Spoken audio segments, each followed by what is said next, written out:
What's going on, everybody? Welcome back to the channel. In today's video, I kind of just wanted to sit down and go over all of the news that's been happening in the Overwatch League over the last couple of days or so.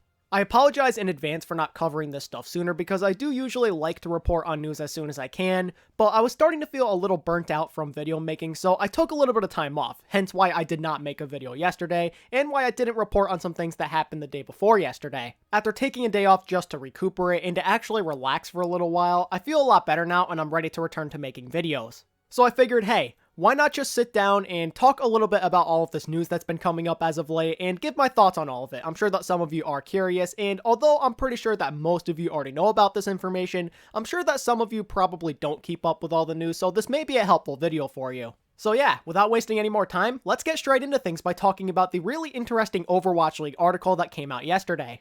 In this article, all they really do is talk about playoffs and stuff you should know about it, which includes both the play-in tournament that's going to happen after Stage 4 and the overall playoffs that'll happen in September. So, in my opinion, the biggest thing to get out of all of this, which you could probably already tell by the title and the thumbnail of this video, is that Sigma, the new tank hero, will be playable in the Overwatch League this year. Here's what the article itself had to say. We're excited to announce that Overwatch's newest hero, Sigma, will be playable in the Overwatch League throughout the season playoffs, which includes the play-in tournament. Patch 1.39 will also feature other game and hero updates that are still evolving on the PTR. So what do you guys think of this? Sigma is actually going to be playable in the Overwatch League before the year ends. That is really interesting, and it's kind of hard to say what his role is going to be because people are still experimenting with him, obviously, they're still testing, but he could end up being like Brigitte last year. When she first got added into the Overwatch League around Stage 4, she ended up being the saving grace for the Dallas Fuel, so maybe Sigma's going to be the saving grace for a team in the playoffs this year, and it's going to carry them into the finals perhaps even. Now, I'm not going to sit here and say any of that is guaranteed because none of us really know what Sigma is capable of yet in the league, but at the same time, I don't think you could rule out the possibility that somebody ends up getting really good with this hero in the league. I'm intrigued to see how pros end up utilizing this hero, if they do use him at all, that is. Last year, it kind of felt like only a couple of teams knew about the full potential of Brigitte, and I feel like Sigma's going to be the same way unless he's actually, seriously going to be part of the meta. Okay, that's basically everything I have to say about the Sigma situation, so now let's move on to a couple of other key details you should know that come out of this article. For one, the very first game in the play-in tournament will be played on Friday, August 30th at 6 p.m. Pacific time. There's also going to be one other game after that, then on Saturday, the winners of those two games on Friday will take on the 7th and 8th place teams in the league. And whoever wins those matches on Saturday will punch their tickets to the overall playoffs. There are a couple of things you should keep in mind when it comes to the rule set of the play-in tournament. For one, it's going to be single elimination, so if you lose your game, then you're out. You are officially eliminated from playoff contention. But then also, every single match will be the first to 4 map wins, kind of like in the stage playoffs, for an example, in the semifinals and finals. Then also, kind of like with the stage playoffs yet again, the higher seed gets to pick the first map, and then the loser of each map from there gets to pick which one comes next. Okay, so moving on to the overall playoffs now, what you need to know about the scheduling is that it's going to start on Thursday, September 5th, and it will go all the way until September 15th. Then obviously, after those games conclude, then we get the grand finals, which will happen on Sunday, September 29th. As for the rule set of the overall playoffs, well actually they're really similar to the play-ins, with the exception being that instead of it being a single elimination bracket, it will actually end up being a double elimination bracket, which means that if you were to lose once, there's still a chance for you. You have to lose one more game to actually officially be eliminated from the entire tournament. If you're unfamiliar with how double elimination brackets work, then I highly recommend that you look it up, but if for some reason you are still confused after all of that, feel free to let me know down in the comment section if you have any questions, and maybe I'll be able to help you out, or perhaps another console will be able to help you. Okay, that's basically everything I had to say about the article, and if you are interested in reading it for yourself, there will be a link to it in the description. But anyway, now let's move on to some older news, I guess you could say. I know this happened a couple of days ago, but I wanted to quickly discuss my thoughts on Munchkin parting ways with the Seoul Dynasty. In case any of you out there don't really keep up with Seoul or any of their players, here's what they had to say on social media. Hello, this is Seoul Dynasty. We are here to announce sad news regarding Munchkin. Munchkin and we have mutually agreed to terminate the contract in order to give him more options to his future career. We are thankful of his devotion to the team since the Overwatch inauguration season, and we wish him the best in his futures. Once a Tiger, always a Tiger. So it would seem that instead of Munchkin just taking a break for Stage 4, that he's just done with the Dynasty in general, and that he just needs some time off from the game. I think that maybe this will hurt the Dynasty a little bit, just because Munchkin was like their #1 hit scam player in my opinion. Well, I guess you could say Fleta, but he's more of a flex overall because he plays everything. He's he's an absolute god.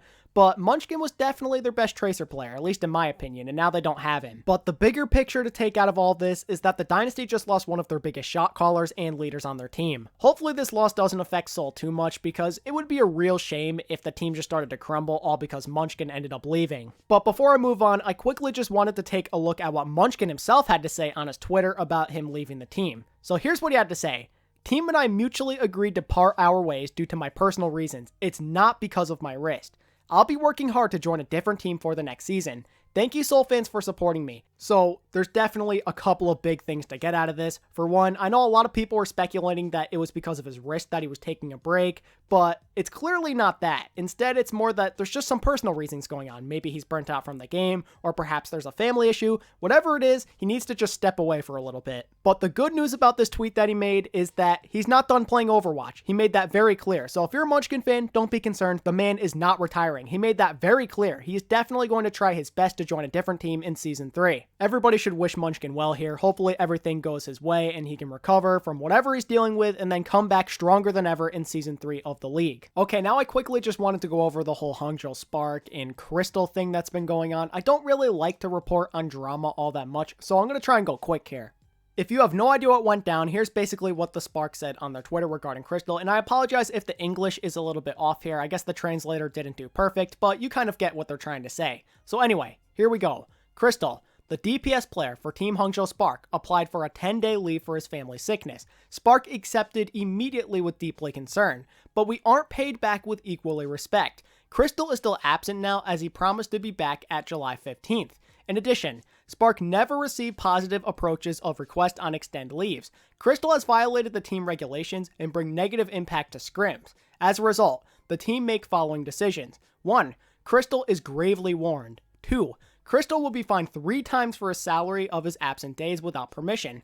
Spark wished Crystal to be serious about his wrong and get back to the team as soon as possible. So yeah, this is kind of a lot to take in if I'm going to be completely honest with you guys. I mean, Crystal apparently did not contact his team while he was gone. He said he was going to come back on July 15th, but he didn't, and then he never contacted anybody, so the Spark were getting concerned, and when they still couldn't get into contact with him, they had no choice but to just call him out on Twitter. There was no other way to get into contact with him, so this is what they decided to do. And because he's been gone for so long, and he supposedly has affected their scrims, he has not just been warned, but he's also been fined a couple of times. But there are 2 sides to every single story, and Crystal made sure to go out and defend himself about all of this. So what Crystal said in his defending statement is that the visa process was going really slow and he wasn't informed of the Spark's leave request policies. No one really notified him about any of that. They didn't really tell him about the regulations and how everything worked. So he had no idea that he actually had to talk to somebody about this and tell them, hey, I'm still not ready to come back. I'm still with my family. The visa process is still going really slowly. I'm not ready to come back. He also said that basically he's sorry and that he's going to return to the team immediately. Like as soon as he can pack his bags and leave through the visa process, he will be back in the United States ready to play for the Spark. So what is everybody thinking here? In my opinion, I think the Spark were a tiny bit too harsh with their punishment just because Crystal was just trying to be with his family and everything. He wanted to be by the side of whoever's sick right now.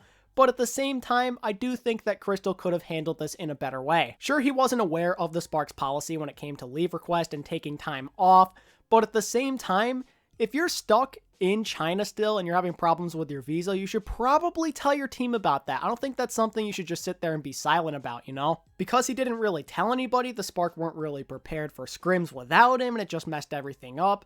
And it's just kind of immature in my opinion, you know? It'd be like if you had a job at a grocery store, then all of a sudden you go down with the flu and you have to take the next week off, but then you don't tell your boss even though you have work that week, you know? It's just the wrong way to approach it. What he should have done is just contact somebody and say, hey, I'm not going to be making it back on that July 15th deadline I gave for myself because I'm having visa issues. You're going to have to carry on without me, you know? That's all you have to say. So the fact that he didn't say anything at all is a little strange. I don't think that Crystal's necessarily in the wrong completely because, like I said, he just wants to be with his family. He wants to spend time with whoever's sick right now, but he probably should have told his team that he wasn't going to be back in time, you know? He should have said something. Okay, that's basically everything I have to say about the whole Spark and Crystal situation, so now let's move on to some coaching moves that happen in the world of Overwatch, because for one, Kuki, who formerly played on the Valiant and Seoul Dynasty and is now retired, has decided to become a coach for Runaway. I honestly wasn't really expecting something like this, But at the same time, I feel that a coaching role for Kuki makes a lot of sense because based off of what I've heard, the guy's a really good leader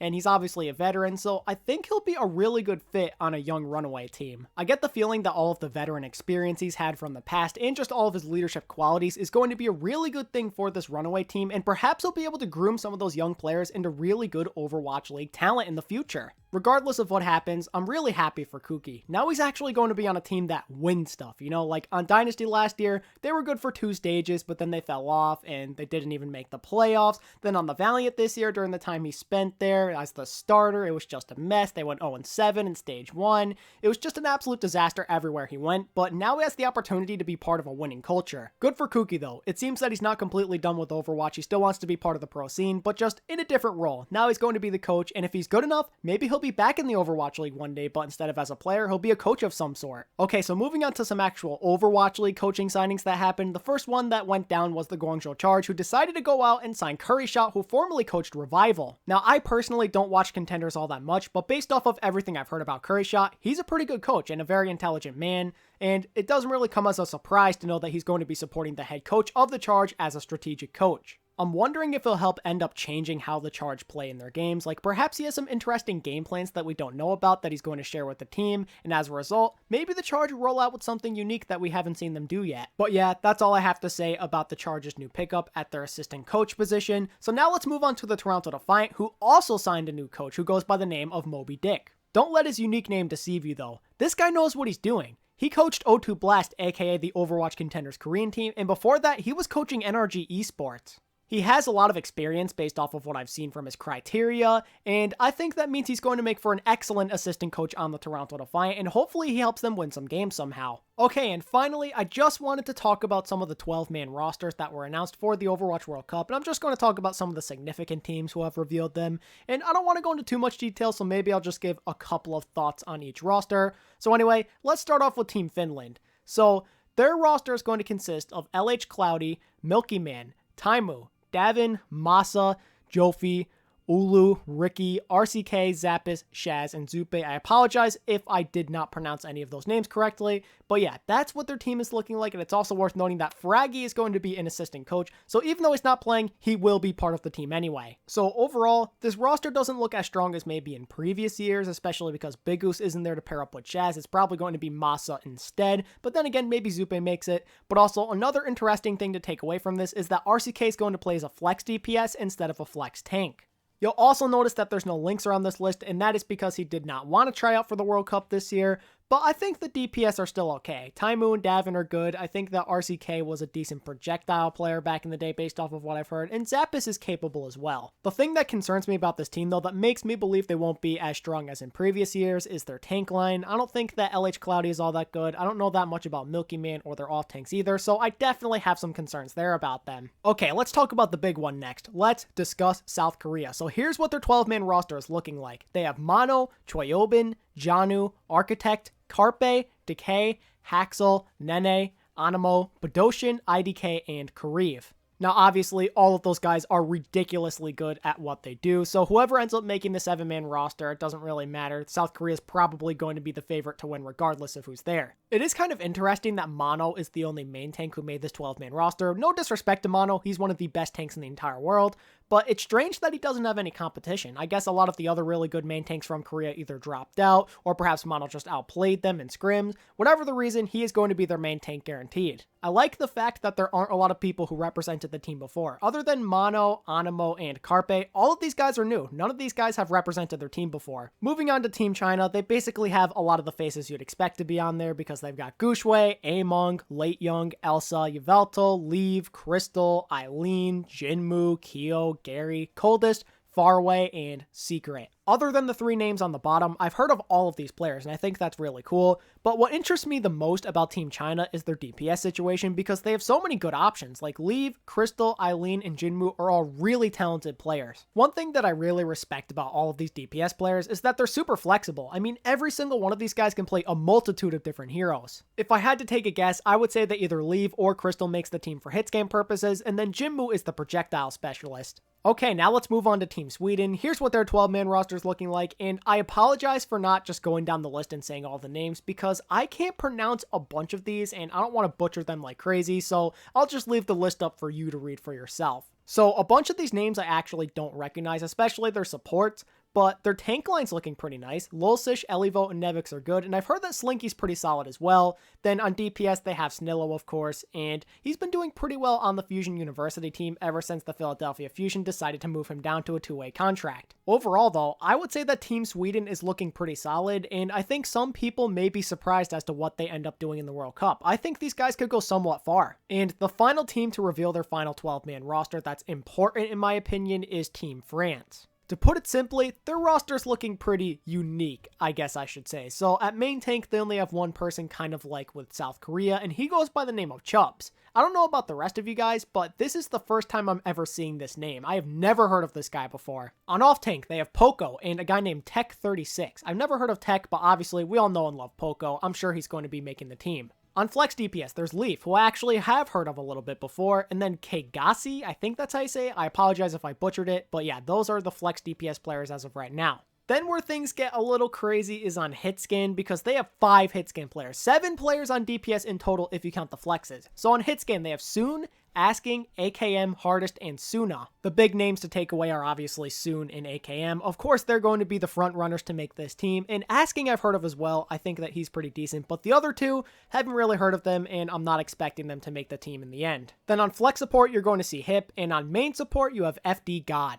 So one other thing to take away from Team France is that a bunch of people that you saw last year make the team aren't here. Like, for one, Unco, who we know didn't want to compete in the World Cup this year, has not made the team. Then Bembest isn't here, and Nico as well. All 3 of these guys are not participating. Kind of like with Finland, I feel that France's roster overall is a little on the underwhelming side this year. Their DPS and POKO obviously are all really good, but I have some concerns when it comes to some of their other positions. Like Hip, he's not bad, but he's definitely a downgrade compared to somebody like Unco. Then their main support and main tank are both unproven. We really don't know what they're capable of. So France has a lot of questions to answer this year, that's for sure. And yeah, those are all of the big name World Cup teams that announced their 12-man rosters on Twitter. And if you're wondering about the likes of the UK, USA, and Canada, well, I know that Canada's just going to wait until that July 29th deadline and announce their 7-man roster, and also who made the 12-man roster too.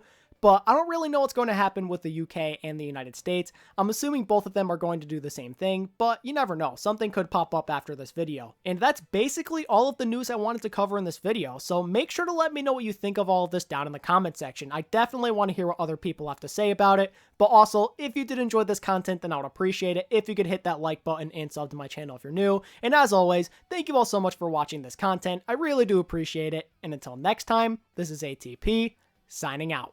Peace.